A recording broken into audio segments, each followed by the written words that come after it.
Union home minister Amit Shah ji और सहकारिता मंत्रालय जिसको वो अपने दिल के बहुत करीब रखते हैं, आपका स्वागत है टाइम्स नाउ समिट के इस स्टेज पर आज।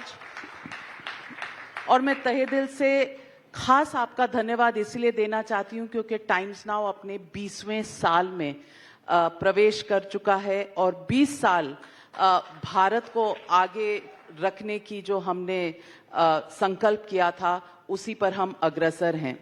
अमित शाह जी, आपको आयरन मैन कहते हैं। आपने टेररिज्म का जिस तरह से खात्मा किया, कश्मीर में 4 ग्रुप्स सेपरेटिज्म छोड़कर मेन स्ट्रीम में आ रहे हैं, नक्सलिज्म का आपने खात्मा करने का प्रण लिया है 2026 तक। ये पूरे प्लान आप पहले से अपने मन में तय करते हैं, फिर इम्प्लीमेंट करते हैं या जायजा लेते हैं? थोड़ा जनता जानना चाहती है कि आप अपना ये गोल कैसे सेट करते हैं। देखिए नाविका जी, मुझे तो लेगेसी में सब मिला है। नरेंद्र मोदी जी प्रधानमंत्री बने इसके पहले लगभग 30 साल से वामपंथी उग्रवादी क्षेत्र, जो नक्सल प्रभावित क्षेत्र था, वो उत्तर पूर्व, नॉर्थ ईस्ट और कश्मीर, ये तीनों क्षेत्र एक प्रकार से बहुत गंभीर प्रकार की अशांति में घिरे हुए थे। ढेर सारे सेपरेटिस्ट ग्रुप थे, ढेर सारे हथियारी ग्रुप थे। मैं अब तक की बात करूं तो तीनों क्षेत्र में होकर लगभग 16,000 युवा हथियार छोड़कर मेन स्ट्रीम में आए हैं। वो 10 साल पहले 16,000 लोग हथियार लेकर, ऑटोमेटिक वेपन लेकर एक क्षेत्रों में घूमते थे। तो स्वाभाविक रूप से इस देश का गृह मंत्री कोई भी बनता है तो इसकी पहली ड्यूटी होगी कि एक क्षेत्र को हमेशा के लिए शांत और विकसित क्षेत्र बनाना।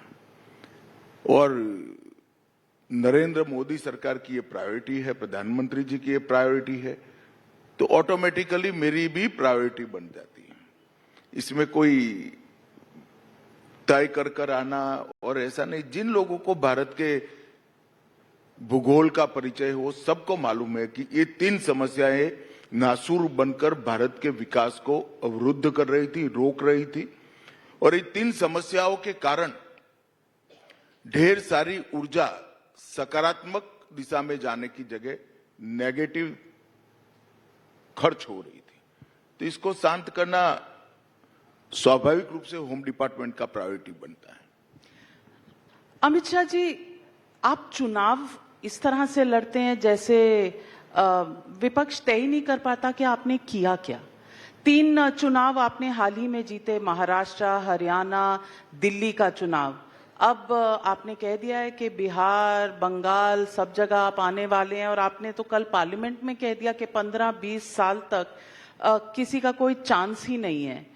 ये कॉन्फिडेंस कहां से आता? तभी लोग कहते हैं कि सब मैंने पहली बार नहीं कहा है। मैं जब पार्टी का अध्यक्ष बना तब मेरे पहले भाषण में कहा था कि 30 साल तक भारतीय जनता पार्टी की सरकार रहेगी और उसमें से 10 साल हो गए हैं। मैंने कुछ नया नहीं किया है, मगर उस वक्त आप लोग शायद इतनी गंभीरता से नहीं सुनते थे। अब थोड़ा गंभीरता से सुनते हैं।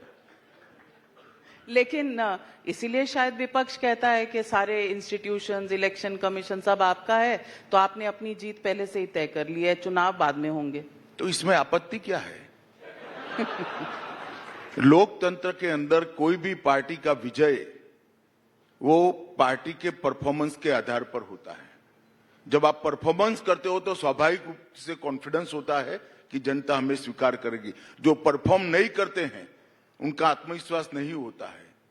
और मैं मानता हूं कि इस 10 साल में भारतीय जनता पार्टी ने नरेंद्र मोदी जी के नेतृत्व में न केवल केंद्र सरकार, जहां जहां भारतीय जनता पार्टी की सरकारें रही, वहां स्थितियों को बदलने में हमने सफलता प्राप्त की और इसलिए विश्वास आता है। नेता विपक्ष राहुल गांधी कहते हैं कि वो 10 दिन से कोशिश कर रहे हैं पार्लियामेंट में कुछ कहने की, आप इजाजत ही नहीं देते उनको, सरकार बोलने नहीं देती। देखिए नाविका जी, राहुल गांधी को शायद मालूम नहीं होगा, आपको तो मालूम होना चाहिए। पार्लियामेंट में बोलने के रूल होते हैं बजट पर चर्चा हुई, उनको 42% टाइम दिया गया। जो उनको तय करना है किसको बोलना है, हम कैसे रोक सकते हैं? सब डिपार्टमेंट पर चर्चा हुई, बड़ा 40% टाइम विपक्ष को दिया गया। वो विपक्ष के सम्मानीय नेता है, वो वियतनाम थे, कैसे बोल सकते हैं? फिर जब मैं आऊंगा तब बोलूंगा। ये पार्लियामेंट है भाई, ये पार्टी का दफ्तर नहीं है। यहाँ कुछ रूल्स बने हैं, नियम बने हैं, और फिर चिल्लाते रहना सिंपैथी प्राप्त करने के लिए। सिंपैथी इस तरह से प्राप्त नहीं होती है। मैं राहुल गांधी जी को इस मंच से पूछना चाहता हूं, आपकी पार्टी को कितने घंटे बोलने के लिए टाइम दिया और आप क्यों नहीं बोले? उनको बोलना चाहिए था अपनी पार्टी के इस समय में, मगर वो बोले नहीं। और जब किसी और का समय होता है खड़े हो जाते हैं, मुझे बोलने दीजिए। ऐसा प्रिविलेज है यहां नहीं होता फैमिली का, वो कांग्रेस पार्टी में होता है। लेकिन अमूमन देखा गया है कि लीडर ऑफ ऑपोजिशन जब खड़े होते हैं तो आउट ऑफ रिस्पेक्ट समय दे दिया जाए। तो डिपेंड्स कौन है।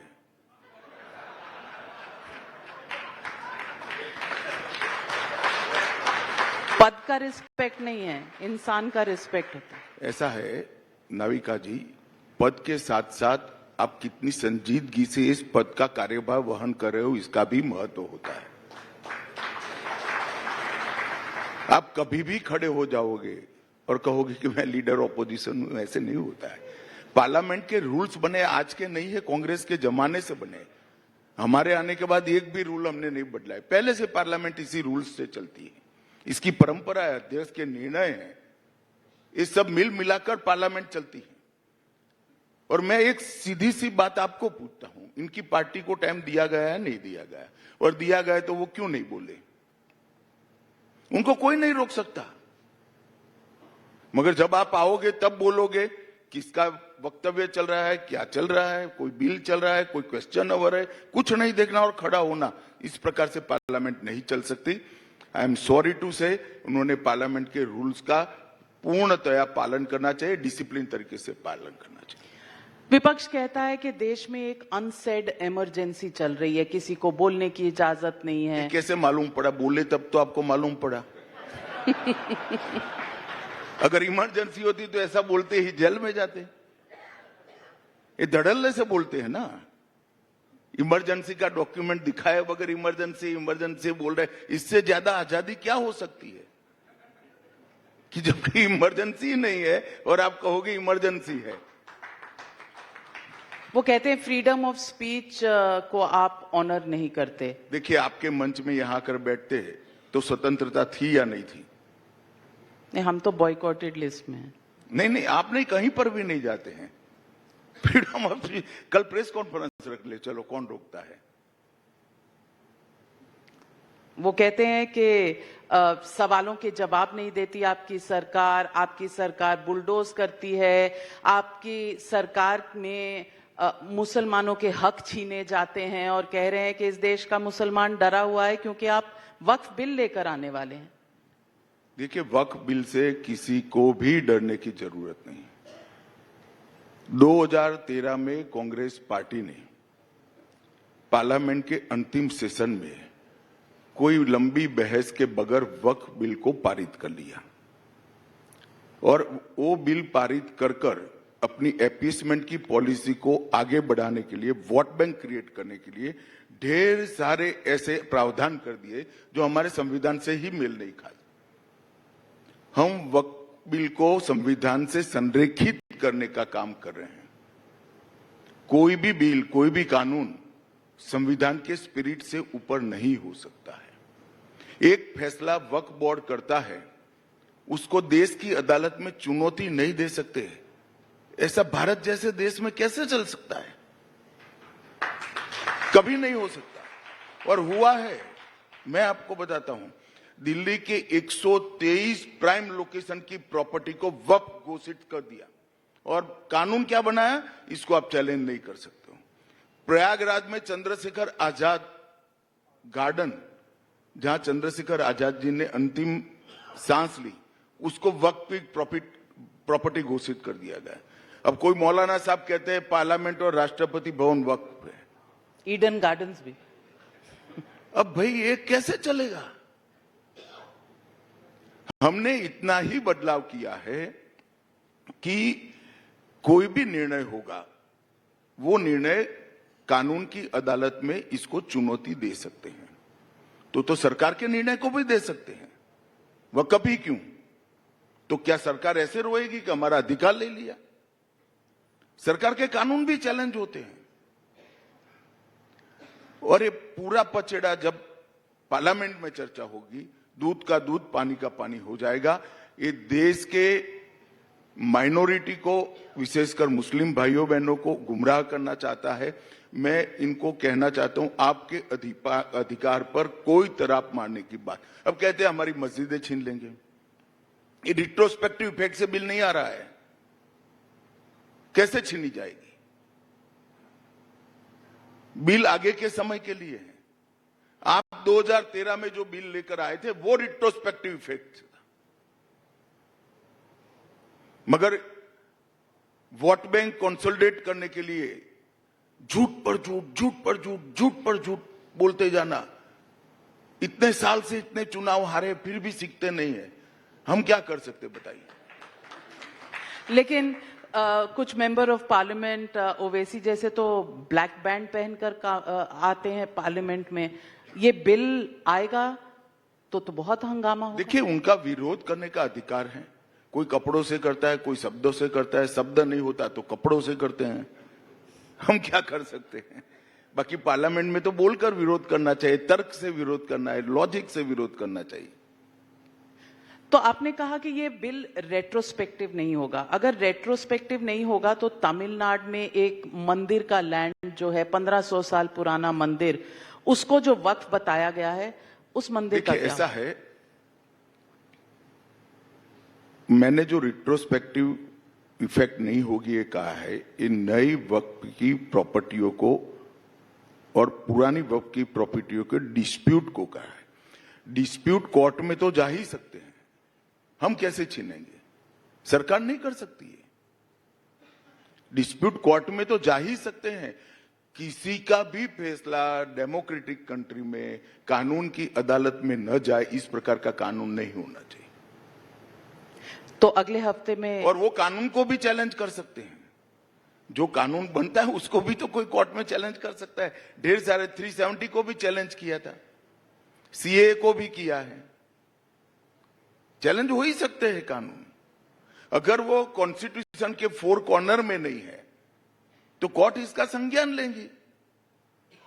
तो अगले हफ्ते वक्फ संशोधन बिल पार्लियामेंट में मूव कर देंगे? देखिए, पार्लियामेंट का टाइम टेबल मुझे मालूम नहीं है, मगर इसी सत्र में हम वक्फ संशोधन का बिल रखेंगे।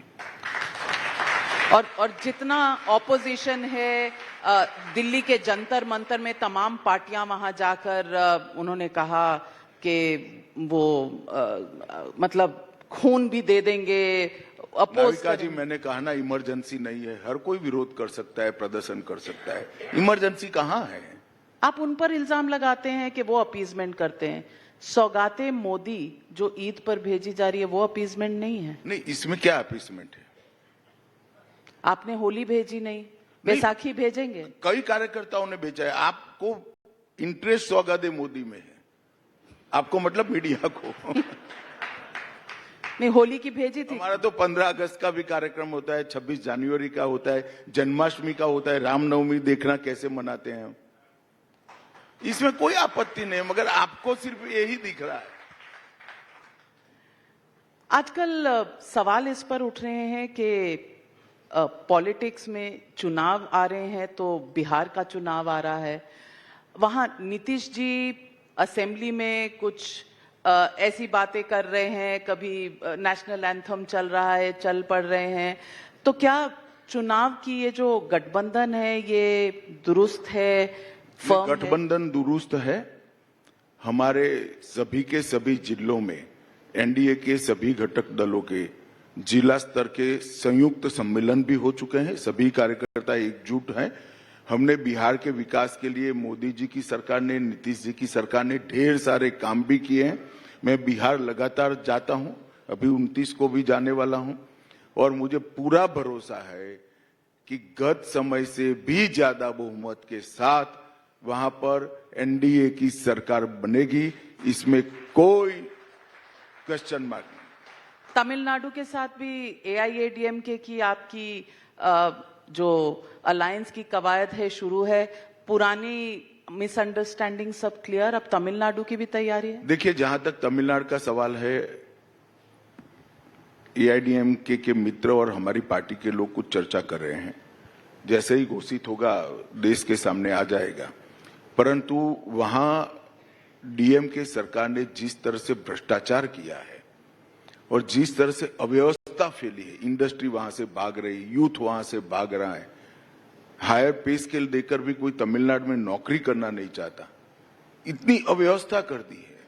जो साउथ के का एक जमाने में सबसे प्रोग्रेसिव और डेवलप स्टेट माना जाता था, वो स्टेट आज बिल्कुल तितर बितर होने के कगार पर स्टालिन जी ने लाकर रख दिया, डीएमके ने लाकर रख दिया है। और ये सबसे तमिलनाडु की जनता परेशान है। मुझे विश्वास है कि तमिलनाडु में एनडीए की सरकार बनेगी। एक बार चुनाव आने दीजिए, अभी काफी देर है। बहुत सारा जनता का संकल्प जब तमिलनाडु में जाते हैं तो दिखाई पड़ता है। मैं विगत 2-1.5 महीने में 3 दिन जाकर आया हूं। डिटेल प्रवास किया है मैंने, 4 जिलों में गया हूं। मैं बताता हूं वहां की पल्स जो है एडीएम के सरकार को उखाड़ फेंकने की। लेकिन लोकसभा चुनाव में तो बहुत ज्यादा सक्सेस आपको नहीं मिला था। किस बेसिस पर आप इतने ऑप्टिमिस्टिक हैं? अब काउंटिंग होगा तो बेसिस मालूम पड़ ही जाएगा, मगर नाविका जी ये लीक कर रखेगा। काउंटिंग के दिन मुझे फोन करिएगा। वहां एनडीए की सरकार अच्छे बहुमत के साथ बनने जा रही है। आप इसलिए कह रहे हैं क्योंकि न्यू एजुकेशन पॉलिसी तमिलनाडु की सरकार ने अडॉप्ट करने से मना कर दिया है, उस पर एक बहुत बड़ा स्टैंड ऑफ है। इसका कोई हल है? देखिए, एडॉप्ट कर मना किया है। पहले इन्होंने एडॉप्ट कर लिया था। धर्मेंद्र जी ने पार्लियामेंट में इसके डॉक्यूमेंट्स भी बताए हैं। इसके बाद में चुनाव नजदीक आने के कारण जब उनको मालूम पड़ा है कि पब्लिक का गुस्सा करप्शन पर है, अव्यवस्था पर है, और वो परिवारवाद जो उनके बेटे को उनकी जगह बिठाना चाहते, इस पर गुस्सा है, तब जाकर उन्होंने ये सारे मुद्दे उठाए हैं। और जनता ये सब जानती है। लेकिन आप पीछे हटने वाले नहीं हैं? देखिए, कोई कॉम्प्रोमाइज? कोई पीछे हटने की जरूर नहीं है। ये पहली एजुकेशन पॉलिसी है जिसमें प्राइमरी एजुकेशन मातृभाषा में हमने करने का प्रस्ताव रखा है। तमिलनाडु में जब ये अप्लाई होता है तो तमिल में पढ़ाया जाता है। ये पहला एजुकेशन पॉलिसी है जिसमें टेक्निकल एजुकेशन, मेडिकल एजुकेशन स्थानीय भाषा में पढ़ाने की छुट्टी है। तो वो तमिल, मैं तो उनको कहता हूं तुम इधर उधर करे बगैर मेडिकल और इंजीनियरिंग की टेक्स्ट बुक का अनुवाद तमिल में करो। वो नहीं करते हैं। और मैं उनको पूछना चाहता हूं, सीयूईटी की परीक्षाएं पहले 1-2 ही भाषा में ली जाती थी, अंग्रेजी और हिंदी। अब 13 भाषा में ली जाती है। इंजीनियरिंग की शिक्षा तेलुगु, मराठी, बंगाली, मलयालम, गुजराती सब में चालू हो गई, तमिलनाडु में नहीं होती है। इसके साथ साथ मध्य प्रदेश ने मेडिकल की शिक्षा हिंदी में चालू कर दी। उत्तर प्रदेश ने संकल्प किया है। तमिलनाडु के रेलवे स्टेशन पर अब तक तमिल भाषा में घोषणा नहीं होती थी, अब हो रही है। अब तक सीएपीएफ के एग्जामिनेशन 2 ही भाषा में होते थे, अब तमिल में भी हो रहे हैं, 13 भाषाओं में हो रहे हैं। और उच्च शिक्षा में हमने लगभग 1500 ग्रेजुएशन के पुस्तकों का 13 भाषा में अनुवाद किया है। और दीक्षा प्लेटफॉर्म पर 133 भाषाओं में 3,66,000 ई कोर्स उपलब्ध है। उसमें से 126 भारतीय बोलियां और भाषाएं हैं। ये क्या आरोप लगा रहे हैं? और ऐसा मानते हैं कि सब मान जाएंगे? हम भी फील्ड में जाएंगे, तमिलनाडु की जनता को बताएंगे तमिल विरोधी है तो डीएमके सरकार है जो मेडिकल और इंजीनियरिंग में तमिल में नहीं पढ़ाती। मैंने आपका एक एक्स पर पोस्ट देखा और उसमें आपने लिखा था कि separatism has become history in Kashmir. Hurriyat के संगठन द्वारा जैसा नाता तोड़ने की खबरें आई हैं। कश्मीर में आर्टिकल 370 के बाद चुनाव भी हुए, अब सेपरेटिस्ट बाहर निकल रहे हैं हुर्रियत से। जो इलेक्शंस के बाद सरकार आई है उसके साथ तालमेल कैसा है? नहीं, अच्छा है, हमारा तो हर सरकार से अच्छा है। कहाँ अच्छा है सर? हर सरकार से, हमारी ओर से अच्छा ही है। अच्छा, तो शुरू करते हैं बंगाल में ममता बनर्जी से। नो, वो बोलती है, बाकी अन्याय मुझे कागज पर जरा भी दिखा दे कि अन्याय हुआ है, कभी नहीं होता है। पर आपने कल ही कहा पार्लियामेंट में कि जो इन्फिल्ट्रेटर्स आते हैं, घुसपैठिए आते हैं, वहां बंगाल की सरकार आपके साथ मदद नहीं दे रही, तो कॉन्फ्रंटेशन तो चलता है। हमारे साथ नहीं है, वो उनको वोट बैंक नजर आते हैं, इसलिए घुसपैठियों को घुसाकर मतदाता बना रही है। वो इनका इंटरेस्ट है, हमारे साथ कन्फ्रंटेशन नहीं है। पर भारत, हम नहीं चाहते हैं कि किसी भी पार्टी ने अपनी वोट बैंक मजबूत करने के लिए भारत में घुसपैठियों को आने देना चाहिए।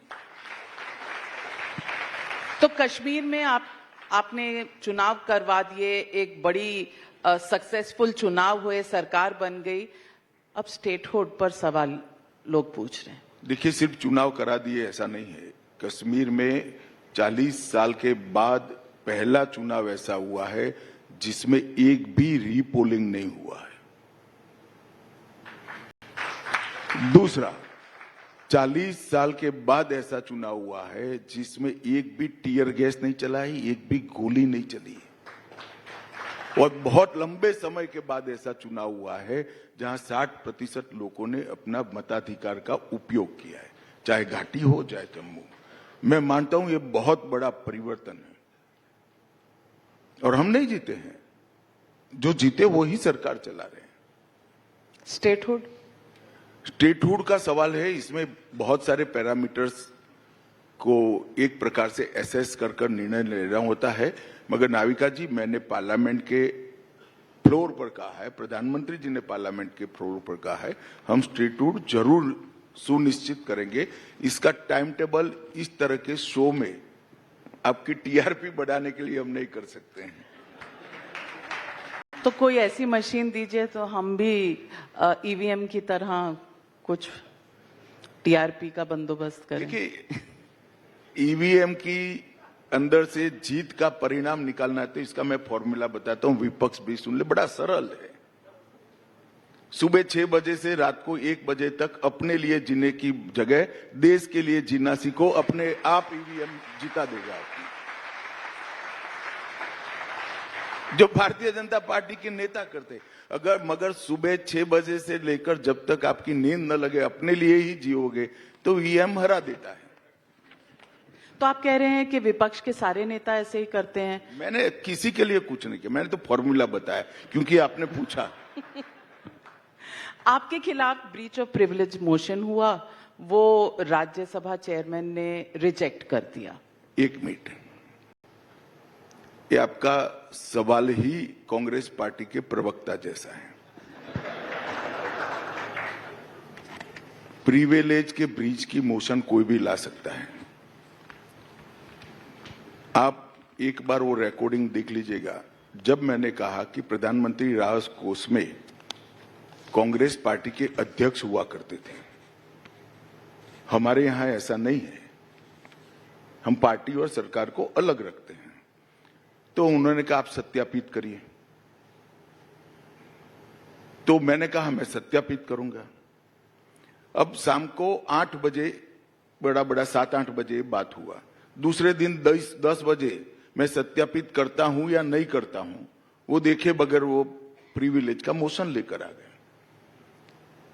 साइमल्टेनियसली मैंने भी 11 बजे, मेरे पास जो डॉक्यूमेंट था जो बताता था कि 1948 से 86 तक प्रधानमंत्री राहत कोष में कांग्रेस पार्टी के अध्यक्ष पदेन मेंबर होते थे, वो डॉक्यूमेंट बता दिया, पार्लियामेंट के फ्लोर पर रखा। इसके कारण उनकी प्रिविलेज मोशन रिजेक्ट हो गई, कर दी गई है नहीं, मेरिट्स में रिजेक्ट हुई और इन्होंने आपत्ति भी नहीं ली, सिर्फ आप आपत्ति ले रही हो। तो आप डिटेल नहीं बताना चाहते कि प्रधानमंत्री के जो रिलीफ फंड में लेखा जोखा है वो डिटेल बताना नहीं चाहते? प्रधानमंत्री रिलीफ फंड कांग्रेस के जमाने में बना था, इसका ऑडिट नहीं होता था। हमने पीएम केयर फंड बनाया है, इसका ऑडिट भी होता है, लेखा जोखा भी होता है और इसको संभालने वाले आईएएस अफसर होते हैं, हम लोग नहीं संभालते हैं।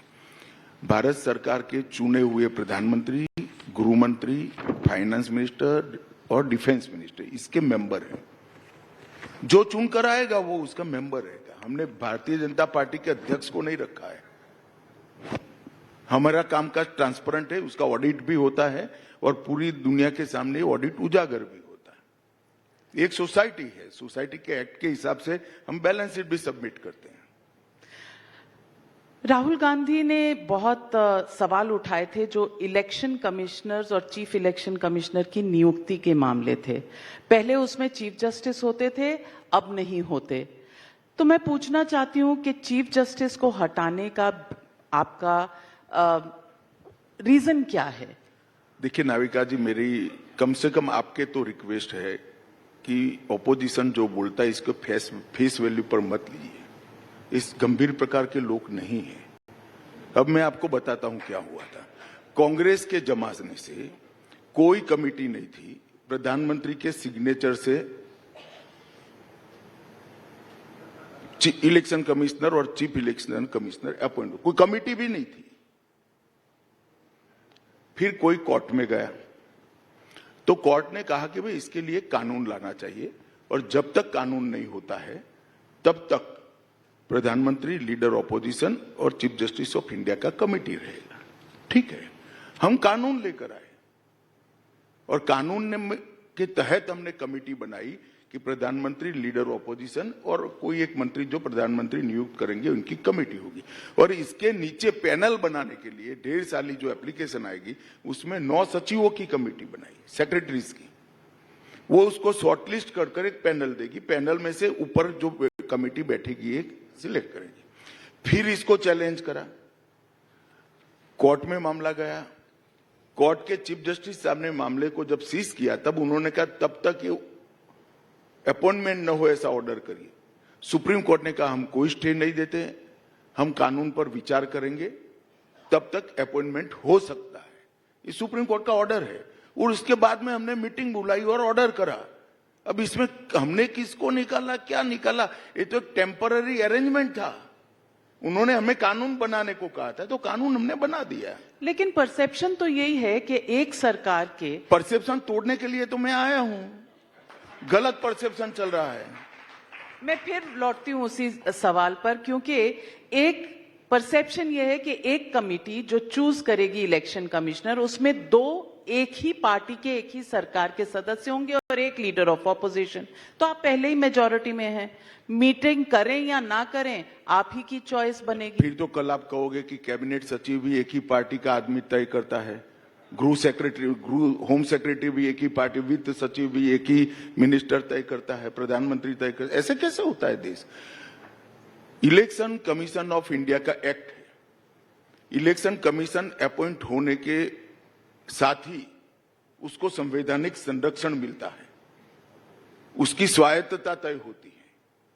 और इसी तरह से अगर हम सब पर शक करते जाएंगे तो कुछ नहीं हो गया। तो स्पीकर भी एक पार्टी से चुनकर आते हैं, एक ही पार्टी से चुनकर से। कोई चीफ जस्टिस बनता है तो पहले लॉयर होता है, अनेक लोगों के केस लड़ा हुआ होता है, ऐसा नहीं है। मगर जब वो शपथ लेता है संविधान की, तो संविधान की शपथ लेने के साथ ही उनको प्रोटेक्ट करने के लिए, न्यूट्रलिटी के साथ काम करने के लिए अनेक अधिकार दिए हैं। इतनी शंकाओं से डेमोक्रेसी नहीं चल सकती। लेकिन तो आप आगे बढ़ते बढ़ते जाओगे कि इसने कभी भाजपा को वोट दिया था। ऐसे नहीं हो सकता। जब कोई भी रिस्पॉन्सिबल आदमी एक पद पर बैठता है, पद के अपने दायित्व को समझता है, इसकी शपथ लेता है, तो अपने आप न्यूट्रलिटी आती है। न्यूट्रलिटी आप कह रहे हैं, आप कंपैरिजन कर रहे हैं कैबिनेट सेक्रेटरी, फाइनेंस सेक्रेटरी से, वो तो पार्ट ऑफ एग्जीक्यूटिव हैं, ब्यूरोक्रेसी पार्ट ऑफ एग्जीक्यूटिव है। इलेक्शन कमीशन इंडिपेंडेंट बॉडी होती है, उसे देश में चुनाव कराने हैं और सिर्फ एक पार्टी को नहीं उसमें इन्वॉल्व करना है, देश की जितनी पॉलिटिकल पार्टी। जी ये एंडलेस है। बाद में कहोगे किसी ने तय किया, तो क्या इस भाजपा के समय में वो मध्य प्रदेश में सेक्रेटरी था तो अब भाजपा का काम करेगा, इसके समय में इसके मंत्री के नीचे काम करते थे तो उसका काम करेगा, कोई भी सिलेक्ट करेगा। आप भी करोगी तो भी यही आरोप लगेंगे। व्यवस्था पर, कानून पर और व्यक्ति की निष्ठा पर ही भरोसा करना पड़ेगा अंततोगत्वा। और सारे इलेक्शन कमीशन के जो फैसले हैं, मैं तो अपोजिशन में भी रहा हूं, इलेक्शन कमीशन ढंग से सर्वदलीय मीटिंग बुलाकर फैसला लेता है जी, और तब जाकर कोई फैसले, चाहे पद्धति में परिवर्तन के हो या चुनाव की आचार संहिता बना, तब जाकर फैसले होते हैं। आप कह रहे हैं कि कानून से व्यवस्था से चलते हैं। अब कानून और व्यवस्था पर भी बड़ा सवाल है। आउट हाउस में जलते हुए गांधी जी मिलते हैं। अब इस व्यवस्था पर आप चाह रहे हैं कि 140 करोड़ जनता विश्वास करे, इसका क्या हल है? देखिए, सुप्रीम कोर्ट के चीफ जस्टिस जी ने इसको संज्ञान में लिया, एक कमेटी बनाई है, वो जांच कर रही है। जो भी डॉक्यूमेंट वो दिल्ली सरकार से, दिल्ली की पुलिस से और फायर ब्रिगेड से मांग रहे हैं, हम उनको प्रोवाइड कर रहे हैं और हम जांच में सहयोग करें। हमारे यहाँ जब न्यायपालिका में कोई इस प्रकार के प्रश्न खड़े होते हैं तो ऑनरेबल सुप्रीम कोर्ट का जजमेंट है कि जजों की कमेटी इसका फैसला करेगी और फिर ये सार्वजनिक करेगी। तो मुझे लगता है हमने कमेटी का जो फैसला आएगा इसकी राह देखनी चाहिए। लेकिन सवाल ये भी उठ रहे हैं कि वहां जो बोरों में पैसे थे वो पुलिस ने देखे, फायर ऑफिसर ने नहीं देखे। फायर चीफ ने कहा कि हमें तो कोई पैसे नहीं दिखे, कोई पंचनामा नहीं है। नाविका जी, फायर चीफ ने ऐसा नहीं किया, इन्होंने सीज क्या किया है वो क्या इसमें नील किया है, क्योंकि हम एफआईआर रजिस्टर नहीं कर सकते। सीजर कैसे हो सकता है? FIR chief justice of India की परमिशन के बाद रजिस्टर हो सकती है। तो सारे पैसे जल गए। दिल्ली पुलिस ने आपको तो रिपोर्ट दी होगी। चले नाविका जी, आपका पर्पस क्या है मुझे मालूम नहीं है, मगर इससे ये समस्या का समाधान नहीं होगा। कमेटी के रिपोर्ट की ही राह हमें देखनी पड़ेगी। ट्रांसफर क्या हल है? जज को ट्रांसफर किया गया है इलाहाबाद, वहां पर वो भी मैं टिप्पणी नहीं कर सकता, देश का कॉलेजियम करता है, सुप्रीम कोर्ट का कॉलेजियम करता है। तो सवाल फिर पूछती हूं आपसे, जो सवाल कई बार उठता है कि आपकी जब से सरकार आई है तब से ना विपक्ष को बोलने दिया जाता है, ना विपक्षी स्टेट्स को फाइनेंशियल, जो फेडरलिज्म के तौर पर उन्हें पैसे मिलने चाहिए वो मिलते हैं। एक कॉन्फ्रंटेशन का माहौल है। देखिए, ये बिल्कुल सरासर झूठ है कि उनको पैसे नहीं मिले हैं। मैं यूपीए सरकार और एनडीए सरकार में हर राज्य को, सिर्फ एक पक्ष नहीं, हर राज्य को कितना पैसा मिला है इसका कल ही एक टेबल आपको भेज दूंगा। आप बताइएगा जरा आपके चैनल पर। ये झूठ बोल रहे हैं और झूठ बोलने की भी कोई सीमा होती है, और आप भी रिसर्च करोगी तो मालूम पड़ जाएगा।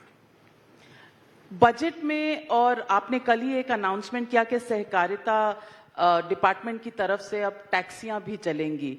ये क्या सरकार की टैक्सियां हैं? नमो टैक्सी होगी? ये क्या है? कुछ ये नया स्कीम जो है? मैंने ऐसा कुछ नहीं किया कि सरकार टैक्सी चलाएगी।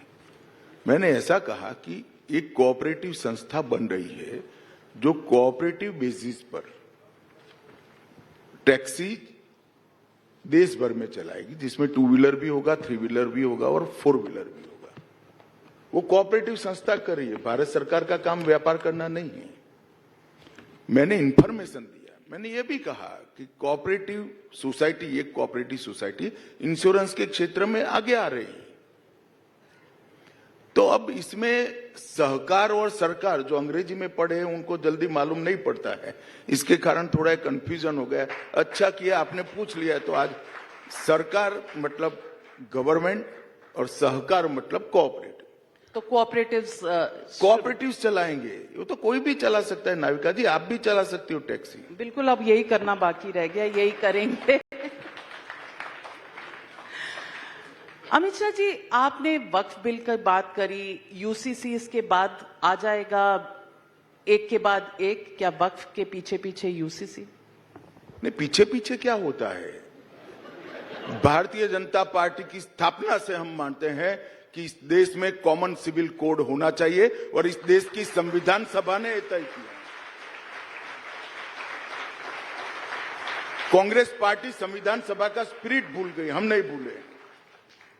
जो मार्गदर्शक सिद्धांत देश की विधानसभा और संसद के लिए बनाए गए, इसके अंदर है कि ये देश किसी अनुकूल समय पर एक ही कानून से चलना चाहिए, कानून धर्म के आधार पर नहीं होने चाहिए। और मेरी पार्टी की स्थापना हुई तब से एक भी घोषणा पत्र ऐसा नहीं है जिसमें हमने नहीं कहा है कि हम यूसीसी लेकर आएंगे। पीछे आगे क्या होता है, हमारा कमिटमेंट है। हमने कहा था 370 हटाएंगे, हटा दिया। हमने कहा था राम मंदिर बनाएंगे, बना दिया। और हमने कहा था यूसीसी लेकर आएंगे, यूसीसी भी आएगा। आपके अलायंस पार्टनर्स, क्योंकि अब तो कोalition की वो हम पर छोड़ दो ना थोड़ा बहुत तो फिर टाइमलाइन बता दीजिए, यूसीसी कब तक? 11 साल हो गए। देखिए नाविका जी, यूसीसी बहुत बड़ा एक सामाजिक और एक प्रकार से करोड़ों लोगों की जीवन को छूने वाला कानून है। हमने उत्तराखंड में एक निवर्तमान सुप्रीम कोर्ट की जज साहिबा की अध्यक्षता में कमेटी बनाई थी, जिसने एक रिपोर्ट दी, जिसको उत्तराखंड सरकार ने एडॉप्ट कर लिया। अब इसकी रिलीजियस स्क्रूटनी होगी, लीगल स्क्रूटनी होगी, और इसके बाद एक सुझाव भी आएंगे। इस सारों को समाहित कर धीरे धीरे भारतीय जनता पार्टी रूल्ड सब स्टेट के अंदर यूसीसी आएगा। गुजरात ने भी अब कमेटी बना दी है और भी स्टेट इसका स्टडी कर रहे हैं।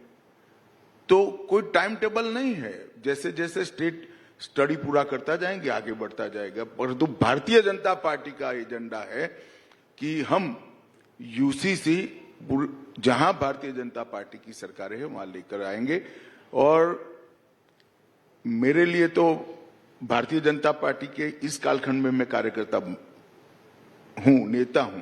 मेरे लिए बड़ा सौभाग्य का सवाल है कि दीनदयाल जी से लेकर श्यामा प्रसाद मुखर्जी से लेकर अडवाणी तक जितने भी वादे थे वो नरेंद्र मोदी जी ने 10 साल के अंदर एक कालखंड में पूरे कर दिए। इस कार्यकाल में यूसीसी भी होकर रहेगा? इस कार्यकाल में 29 तक में यूसीसी भी होकर रहेगा? नहीं, यूसीसी कहाँ इस कार्यकाल में करना है, उसके पहले भी हो सकता है। तो चालू है, ऑनगोइंग प्रक्रिया है। अभी अभी उत्तराखंड सरकार ने इसके रूल्स फ्रेम करे हैं। कानून और रूल्स सभी हमारी राज्य सरकारें स्टडी कर रही हैं, अपने अपने डिजाइन के हिसाब से आगे बढ़ेगी। प्लेसेस ऑफ वर्शिप एक्ट, कई समय से आप इसको अपोज करते रहे हैं, आपकी पार्टी अपोज करती रही है। ये 1991 में 1991 में आया था, कोर्ट में भी ये मामला चल रहा है। लेकिन मुझे लगता है 6 बार एक्सटेंशन के बाद भी सरकार अपना पॉइंट ऑफ व्यू कोर्ट में रख नहीं रही है।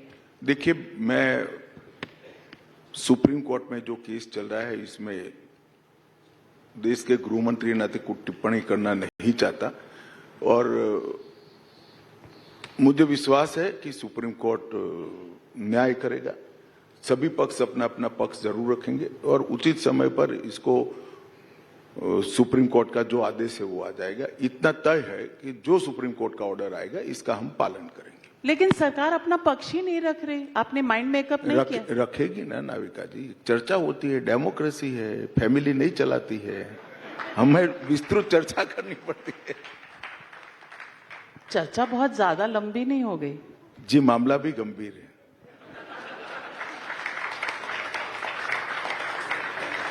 एक और मुद्दा है जो बहुत सी पॉलिटिकल पार्टीज को इस वक्त टेंशन दे रहा है, वो है डीलिमिटेशन का मुद्दा।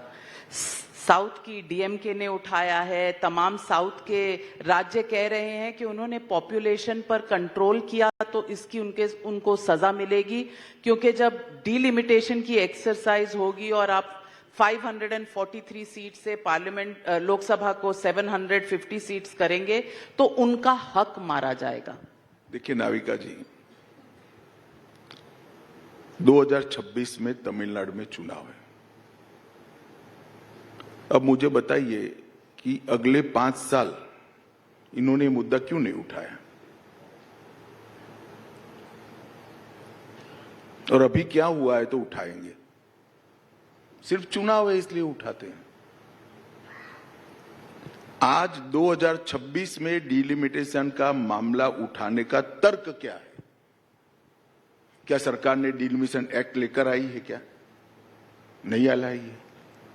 क्या सरकार ने घोषणा करी है कि इस पद्धति से हम डिलिमिटेशन करेंगे? नहीं करी है।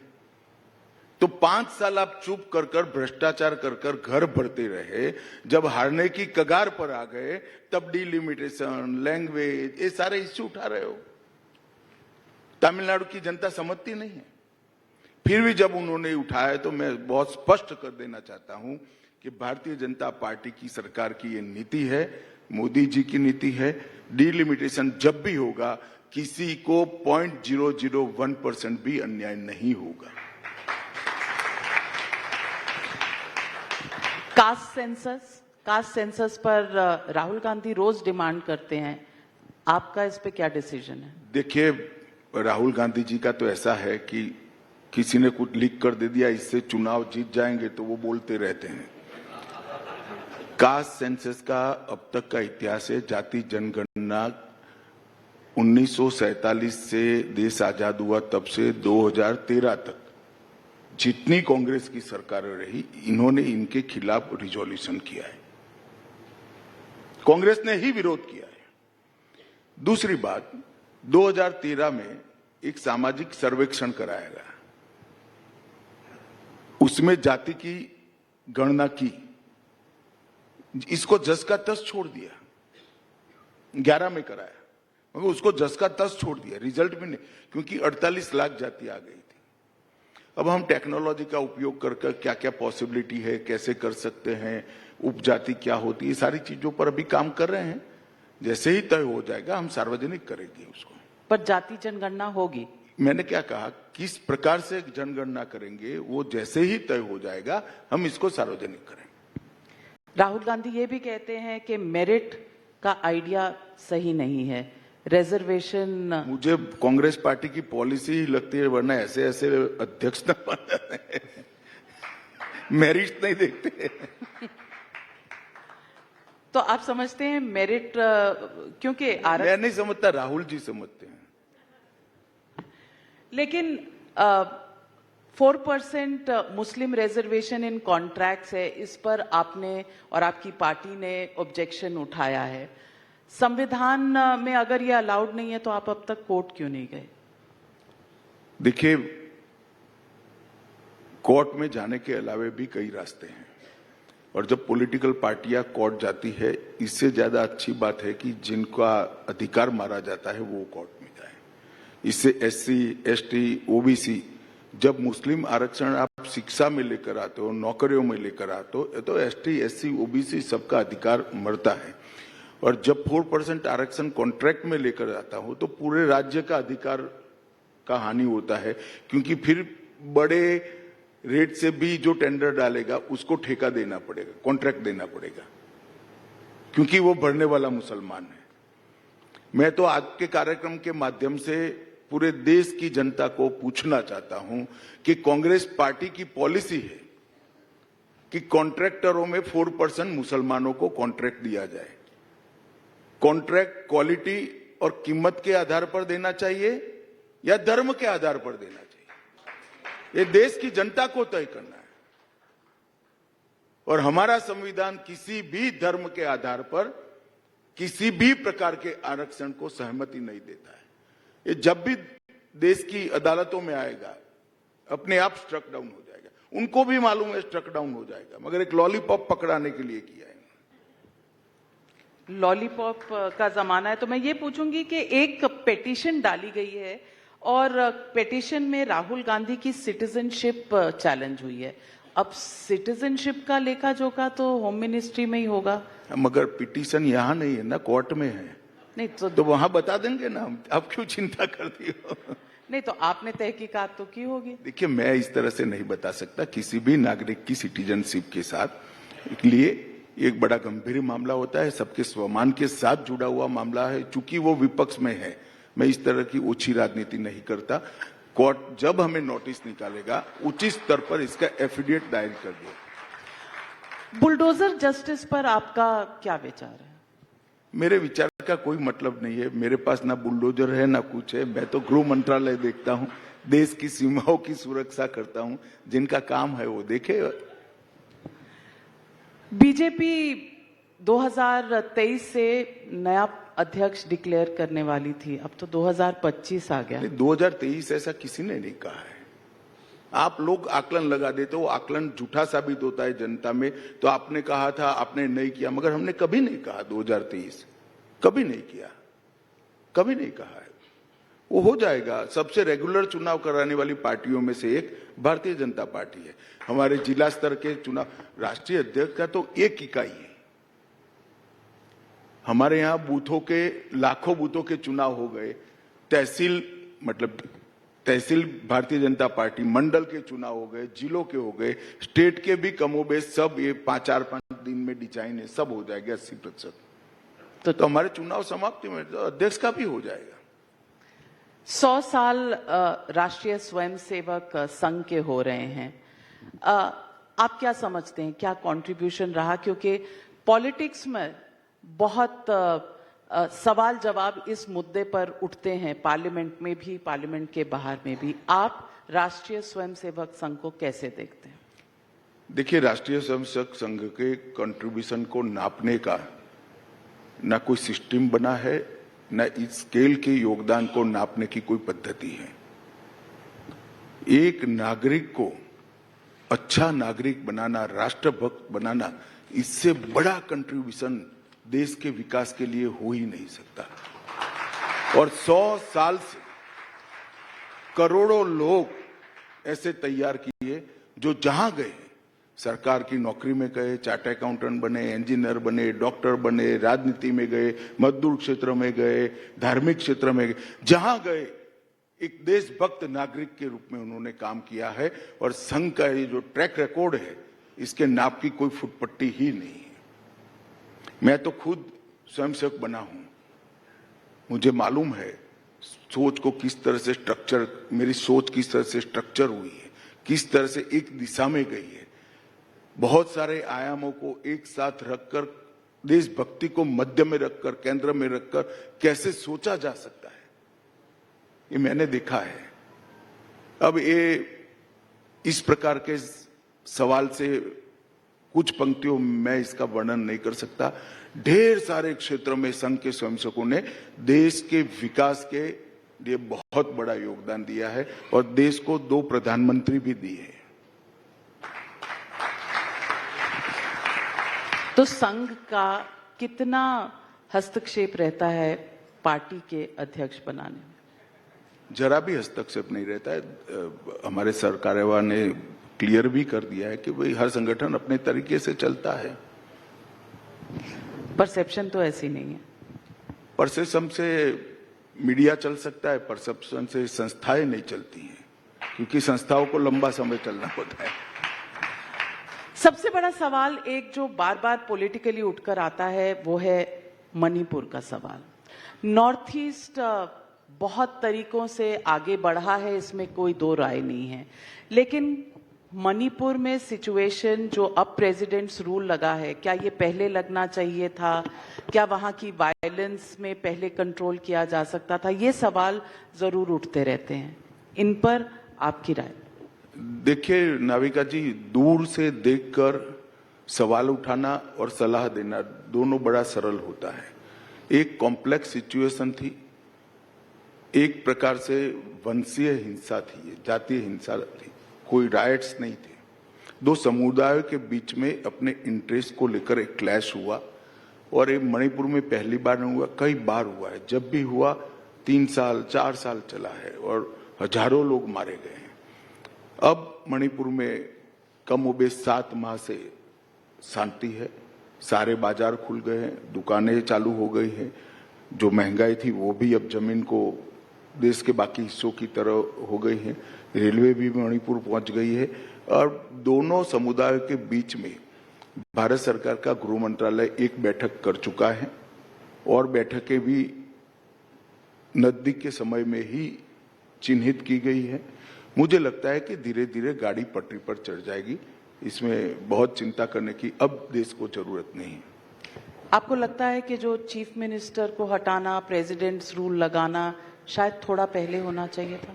देखिए, इसमें सबकी अलग अलग राय हो सकती है, मगर मैं मानता हूं प्रेसिडेंट रूल लगाकर भी जब तक प्रेसिडेंट रूल को दोनों कम्युनिटी एक्सेप्ट नहीं करती है, प्रेसिडेंट रूल भी सफल नहीं होता है। ये स्टेज आते ही हमने एक क्षण की देरी नहीं की है, प्रेसिडेंट रूल लगाया है और अब दोनों समुदायों के बीच में बातचीत भी आगे बढ़ रही है। अमित शाह जी, अंत में यही सवाल पूछूंगी कि आपके अपने लिए अनफिनिश्ड एजेंडा अब क्या बाकी है जो आपकी प्राथमिकता रहेगी? नहीं, मेरा कोई एजेंडा है ही नहीं। पार्टी का जो एजेंडा है, मेरी आइडियोलॉजी का एजेंडा है, वो ही मेरा एजेंडा है। मेरे जीवन में पार्टी के अलावा कुछ नहीं है नाविका जी। तो व्यक्तिगत एजेंडा मेरा कोई कभी नहीं होता है।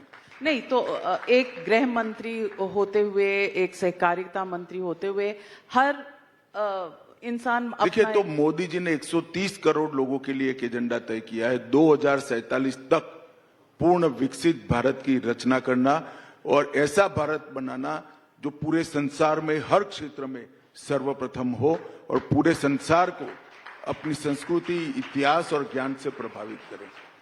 वो एजेंडा सबका एजेंडा है, मेरा आपका भी होना चाहिए। बिल्कुल, हमारा यही एजेंडा है, तो वही कीपिंग मेरा भारत अहेड। पूरे भारत का एक एजेंडा मोदी जी ने आजादी के 75 साल में बनाया है, 2047 में महान भारत की रचना करने का। हम सब ने वही एजेंडा के तहत काम करना चाहिए। हमारे साथ जुड़ने के लिए और टाइम्स नाउ समिट पर हमें मार्गदर्शन देने के लिए आपका बहुत बहुत धन्यवाद। अमित शाह जी, आपने जो अपने विचार हमारे साथ शेयर किए, आज भारत को आगे ले जाने के लिए, वो टाइम्स नाउ के लिए भी 20वें साल में हमें एनकरेज करेगा। बहुत बहुत धन्यवाद। Thank you ladies and gentleman, big round of applause for union home minister Amit Shah. बहुत-बहुत शुक्रिया गृह मंत्री ji, thank you very much. Thank you to Navika as well. Ladies and gentlemen, what an incredible day it has been. We have in fact been exploring Bharat's unstoppable rise, heard from some of the nation's most influential leaders, and Swati, we've also gained insights that will be shaping our future. Absolutely. And as we close this 5th edition of Times Now Summit, let's carry forward the vision, the energy and the ambition to keep Bharat ahead. A heartfelt thank you to all our esteemed speakers, our partners, and most importantly to all of you, the audience, the driving force behind this summit success. Absolutely. And in fact, the Times Now Summit 2025 is co-presented by Dream Sports, powered by Pernod Ricard India, Knowledge Partner Amrita University, Associate Partner Ekam, Luxury Partner Da Milano, Digital Payment Partner Paytm, State Partner Government of Punjab, Government of Uttarakhand, Government of Madhya Pradesh, Government of Uttar Pradesh, Government of Haryana, Government of Goa, and Tourism Partner Rajasthan Tourism, Education Partner Bennett University, Outdoor Partner Times OOH. Until next time, thank you and Jai Hind.